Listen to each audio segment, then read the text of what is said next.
I never ask with Mommy Oni, your single mom.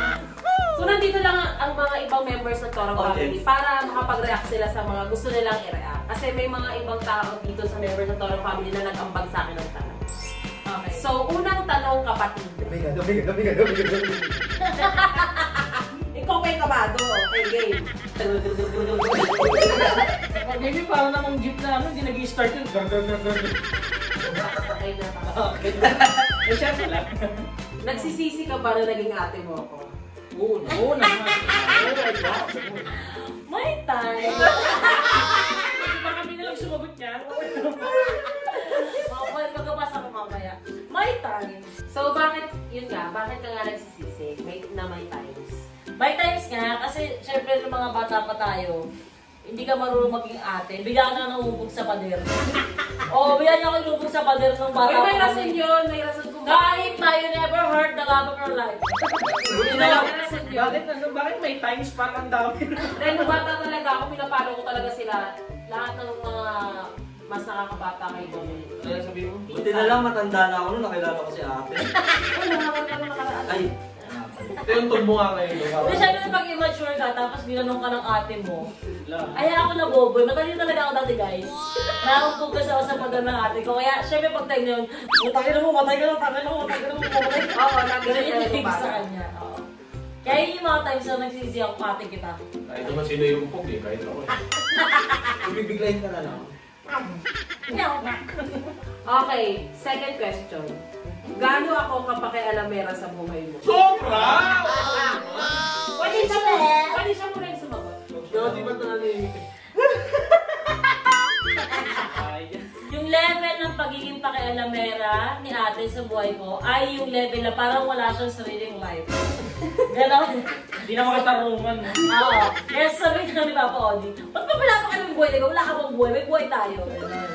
May time din na sinabi sa akin ni Tony na, alam mo ate, minsan, mama ka na lang, hindi ka na nagiging ate. Oo. Silevel up na ako sa pagiging mama. Parang nakalimutan niya na maging ate. Gusto na lang niya maging mama marig sa akin. Parang hindi na siya tulad ng dati na may bonding pa, gano'n. Nagir na. Tari ka mother! Na-enjoy ka pala eh. So, syempre, iba pa rin, di ba na hindi namin nakasama yung biological mom namin. So, talagang papasok sa isip ko na kapag ate ka, tapos nakikita ko na kulang pa, naging mama na ako. Sa basihan ng kung paano si Lola. Tama naman yung maging mama ka, pero syempre minsan makakalimutan mo kung paano ka maging ate kasi mahirap na naman i-balance yun. Okay, third question. Ito kasi guys, may mga taong hindi nakakaalam nito eh. Pero alam ko, pang-aasar ko to kay Tony. Oh no! Bakit sobrang kailangan mo ako sa buhay mo? Kasi hindi nila alam, patay na patay kayo sa akin ni Tyrone niya. Kailangan ko si ate May sa buhay ko in bad times. May sakit ako, bagong opera. Nung buntis ako, gusto ko siya laging kasama. Sinusulatan ko siya ng mga letter. Ay nako, pag nabasa niyo yung letter na yun sa mga darating ko pong vlog. Ay, ba't mo kilala mo, Sunday? Ba't mo kilala mo sa letter ko sa'yo? Kasi guys, yun. Si Tony kasi, maraming panahon Tapos nakikialam ang sagot ko. magkahiwalay, na-explain ko na magkahiwalay kami ng tirahan. Magkakaroon ng 3 months, naghiwalay 4 months, ganyan. Pero ang mangyayari, kung hindi ako araw-araw, punta ka naman dito, punta ka naman dito, eh di napapagod ako pumunta kasi sobrang layo. Liliwan siya malapit sa bahay ko. At may time naman na siya naman yung halos araw-araw nang nasa bahay. So iniisip ko, Tony, parang ano no, araw-araw din tayo magkasama, tapos dalawa yung binabayaran. Oh, sabi niya, sama lang kaya ano tayo, te? Anong pinaka-kinakatakutan mo sa akin na pwede mong i-share sa lahat? Kilay. 80s. Flick man. Kinakatakutan ko sa'yo, te? Wala naman yung kinakatakutan sa'yo, ah. Tuwan nga kayo. Pero, ah. Kayo. Bakit te? Ay, nakakatakutan ko. Meron. Bakit ako sa'yo? Oh, may kinakatakutan ka na hindi to pwedeng malaman ni ate. Yun yung mga bagay natin na hinuhold mo na hindi ko malaman. Alam ko na. Pag binasik ako ng kaibigan ko, pag binakstab ako ng mga nakasama ko, na pinatagol ko sa'yo, na okay naman sila, o nang maling ginagawa sa akin ng jowa ko during that time. Kasi lagi ko sinasabi sa kanya, I told you so, ganyan. Yung ano nga na, tama nga si ate, yung mga gano'n. Naiinis na sa gano'n. Tinatago ko sa kanya yung mga ibang bagay na kinakasakit ng puso ko pag nasaktan ako ng ibang tao. Kasi ayoko yung sasabihin niya, di ba, tama ako. Naiinis ako sa gano'n. Nakakainis. Yan. Okay. Ito naman next.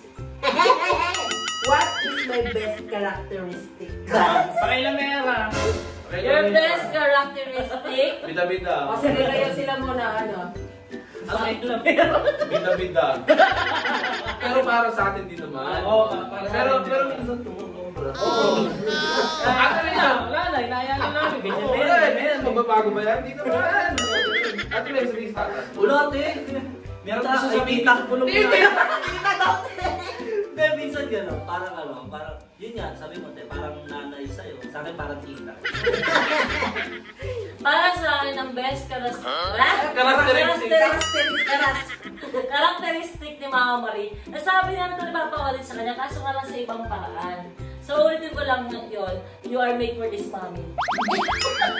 Ang best characteristic ni Ate Marie ay maging mama ng bahay. Oh my God. Iba lang yung meaning niya sa'yo, pero ako, yun naman yung meaning ko. You are made for this mommy. Ano kaya? Hindi kasi parehas kaming lumaki as walang nanay, walang tatay. So, though si Lola, si Ate Marie parang pinanganak siyang may your mom raised you well. May ganun siya. Pero may idea siya agad kung paano maging nanay kahit wala pa siyang baby. Siya talaga tumulong sa akin mag-alaga kay Teronia, paano dapat sa hindi, tama sa mali. So, para sa akin, made ka talaga para maging nanay. Yan yun, is Chuck Marie. Fairness! Palakpakan! Palakpakan! Chamora, mama! Parang pagin ni Chuck Marie. Chuck Marie. Ikaw ano yung sabihin mo na you are made for this mommy? Wala yun. May kasi yung mga nanonood na bata pa man. Later. Saka ayaw marinig ni Vince yung mga ganun ba? Kung magkakaroon ka, actually ito ang tanong ko ni Tatan. Sinadjust niya sa akin. Kung magkakaroon ka ng madaming ate na katulad ko, payag ka ba? Hindi. Akin yung lubit o Lalastas na lang talaga. Ayoko na dito sa bundok. Isa pa alam eh.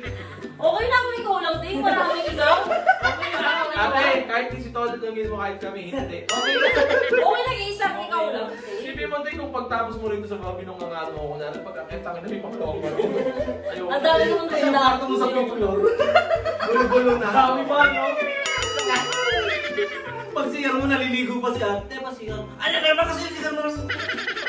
Ayoko na yun. Okay lang na isang ikaw lang. Yes, you're the holy mama. Hindi ko kakilala yung maraming Ate Marie. Kaya mo bang walang lalaki sa buhay mo?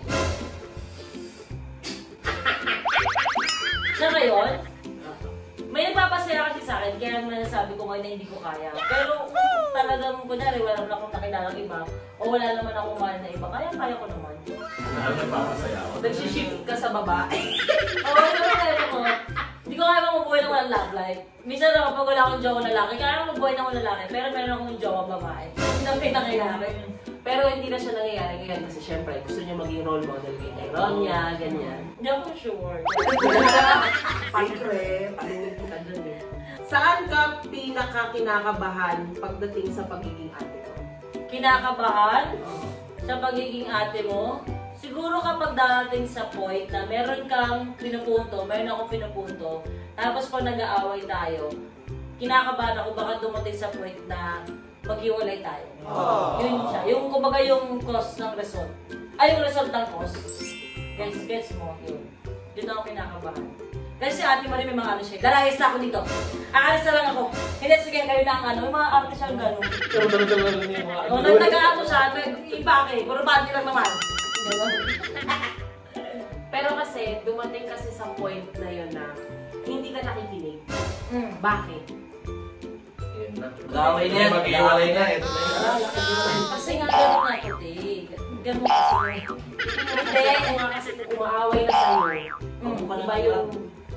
Hindi, kasi ganito yun guys. Ito yung explain ko to kay Ate Marie at narinig na ng ibang part ng Toro family to. Si Ate Marie, may mga times kasi na hindi ko siya pinapakinggan kasi I want things na masettle siya by my own. For example, pinala-job ako si Vince. Anong magagawa? Laging natutulala nang lumalapit ka. Hindi, ako pinala-job ako si Tatan. Ay, Ako na lang. ako si Rinsan ako din. Kapatid. Pinala-job ako siya. Then nagkaroon kami ng problema. Si Ate Marie, syempre, sabihin ko sa kanya yung problema. Pero dapat, nakagitna siya at babalanse siya kung ano yung magiging decision ko. Kasi ang kailangan ko karamay. Hindi another kaaway ng kaaway ko. So, ang nangyayari, yung kaaway ko, dahil nagawan ako ng mali, or yung jowa ko, nagawan ako ng mali. Tapos, ikaw na masyado kang apektado, aawayin mo. Ang mangyayari, ako gigitna ako. Imbis na kami yung mag-away ng kaaway ko dahil ako'y nasaktan, pero dahil dama mo, anong nangyari? Mas okay ka pa sa nasaktan. So, nangyari, kayong dalawa, nag-aaway, nagbabangayan, ako, gumigitna. So, pag gitna ko, hindi na natapos yung away namin ng jowa ko o ng kaaway ko dahil ang nag-i-end... Oo, hindi walang patawad, wala nang usap. Ang nag-i-end up na ako nagpo-comfort. Kaya nangyari, pagka-comfort ko sa kanya, okay na kami kasi inaaway mo yung comfort niya, kita ako gumigitna. Hindi na nasasettle, hindi na natapos dahil ang nangyayari, puro na ako pag-comfort. Kaya ang nangyari, hindi ako nakikinig sa'yo. Bumabalanse ako, napupunta kasi ako sa gitna na dapat ikaw ang nasa gitna. Tapos, dalawa kami nag-aaway. So, doon pumapasok yung word na pakilamera. Yun yung part na naging Hindi, doon pakilamera. pumapasok yung babanat pa lang siya, naka-shield na. Inaano ko na siya kaagad. Yung pag-i-shield mo, Kasi kasi nakalagay minsan, ng pakilamera. Tama sa atin, hindi pakilamera. Intimidate. Ang point ko kasi doon, may mga bagay kasi siya na hindi masabi direct na pwede ko agad sabihin. Para matapos ka agad yung foreseeable crisis or nangyayaring crisis. Oo, pero kasi, hindi naman din sa pagiging pakialaman ng Ate Marie. Pero kasi ang tingin niya palagi sa akin, parang baby pa ako, bunsong kapatid, gano'n. Kahit hindi naman ako baby girl yan. Gano'n, tingin niya sa akin, parang baby niya ako na sister, na parang never ako nag-grow, never ako matututo. Kaya siya na yung gumagawa ng dapat na ginagawa ko, which is dapat hindi. Hayaan mo ako. Kaya nga sa bandang dulo, hinayaan na kita. Oo, tingnan mo, di ba nag-end? Wala akong kinomport, hindi na kinomport, hindi ko kinomport, hindi nag-break, hindi okay na. Hayaan na kita, sabi ko, sige. Bilisan natin, tatali na ako. Okay. Okay, last question. Yes. Na pala eh. Para tayo mga bako. Yes. If ever, kasi nangyari to eh. Yes. If ever na darating ulit yung time na papipiliin ka na magiging asawa mo, kung ako o siya, pipiliin mo na ba yung asawa mo at bakit? Sa tingin ko yung asawa ko na. Hindi. Diyos ko na, pagkasimple naman ang ang tanong na yan. Sa ano pa rin, the same, kahit na sinong papili sa akin, kung ate ko o siya, laging si ate ang pipiliin ko. Para pagdating sa partner. Kasi naniniwala ako na ang tamang tao sa buhay mo, hindi ka ilalayo sa pamilya mo, di ba? Gusto ko rin pong malaman ninyo na nagsabi ako dito kay Papa Oni. Kahit hindi ko sinasabi sa social media, pero i-share ko na din, na lagi kong ganito si Papa Oni. Magtaas ka lang ng boses o bastusin mo si Tony at saka si Tyronia, umalis ka sa harap. Kaya, Tony? Sinabi ko yan sa kanya. Kasi, ang buhay ko, Ay, madaling matay tanong. ang buhay ko, sila. But if you want to be part of my world at ng buhay ko, yayakapin mo yung mag-ina ko kasi single mom at si Tyronia, wala siyang, hindi siya lumaki ng kasama niya yung biological father. Kaya, package deal kami. Ikaw na si Daddy Marie. Sabi mo yung ating timan eh. Buo. Kasama niya tsaka si Tyronia. Ito naman si birthday, anak niya rin yan. Yung gano'n. Siguro sa isang bagay na ako malito, pag pinapila ko tayo, ako si mga Mario siya. Mahirapan ako. Mahirapan tayo yun. Hindi naman. Lagi nga si Tyronia, Mami, wala tayong iwanan na.